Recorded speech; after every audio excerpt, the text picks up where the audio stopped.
சிவகார்த்திகேயனுடைய வளர்ச்சி அபரிமிதமான ஒரு வளர்ச்சி. இதுவரையிலும் சமீபத்தில் எந்த நடிகருக்கும் இல்லாத ஒரு வளர்ச்சி. நான் அவர் முதல் முறையாக மாயாஜால் திரையரங்கில் பாக்ஸில் எதிர்நீச்சல் படம் பார்த்துக்கிட்டு இருந்தேன். இன்டர்வல் முடிஞ்சது.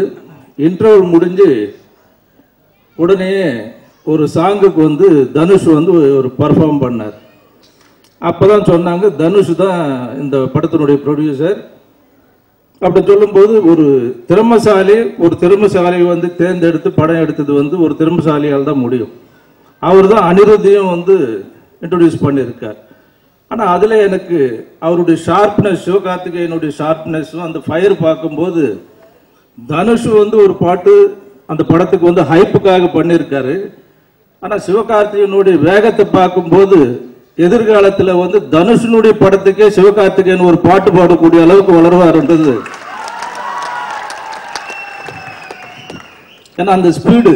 அதுக்கப்புறம் அடுத்த படம் நான் சொன்னேன், பக்கத்தில் இருக்கிற நண்பர்கிட்ட சொன்னேன். அவர் இப்போ சொல்றாரு, சார் அன்னைக்கு நீங்கள் ஏதோ ஜோவியலாக சொன்னீங்க, நான் உண்மையிலே பார்த்தா அவருடைய வளர்ச்சி அந்த அளவுக்கு வேகமாக இருக்குன்னு சொல்லி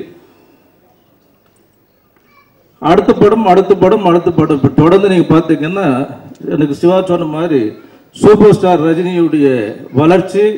காரணம் எதுக்காக சொல்றேன்னு சொன்னா, இப்போ ஒரு பைனான்சியல்ஸ் எல்லாம் என்ன சொல்றாங்கன்னு சொன்னா, இனிமேல சிவகார்த்திகேயன் படத்துக்கு தயவு செய்து பைனான்ஸே வாங்க வேண்டாம், டிஸ்ட்ரிபியூட்டர்ஸ் வந்து பூஜையிலே வந்து அட்வான்ஸ் கொடுக்க ரெடியா இருக்காங்க.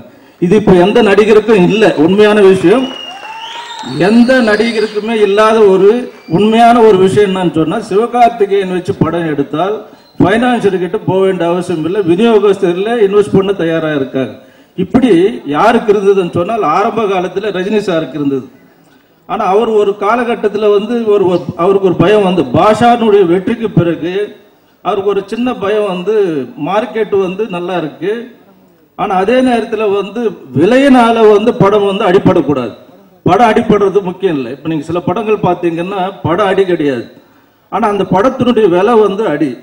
இந்த சூழ்நிலையில் ஒரு நாள் ஃபோன் பண்ணுறாரு எனக்கு, நான் பாலச்சந்தர் சாருக்கு முத்து படத்துக்கு கால் ஷீட்டு கொடுக்கணும் கேஆர், அவருக்கு சில அசோசியேஷனில் பிரச்சனைகள் இருக்குது, என்ன பண்ணலான்னு நீங்கள் கொஞ்சம் பாருங்கன்னு சொல்லி நான் எல்லாரோடையும் கலந்து பேசி அந்த ப்ராப்ளம் எல்லாம் சால்வ் பண்ண பிறகு அப்போ சொன்னார், சரி கால் ஷீட்டு கொடுப்போம், ஆனால் அதுக்கு ஒரு வரம்பு இருக்கணும்.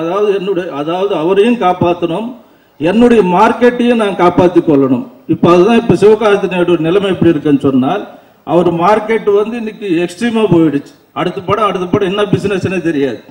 ஸோ இப்போ அவரை காப்பாற்றிக்கிறதுக்காக ரஜினி சொன்னது என்னன்னா, பாஷாவுக்கும் இதுக்கும் வந்து ஒரு சின்ன எம்ஜி எக்ஸ்ட்ரா வந்து அதுக்கு நான் ஒரு சின்ன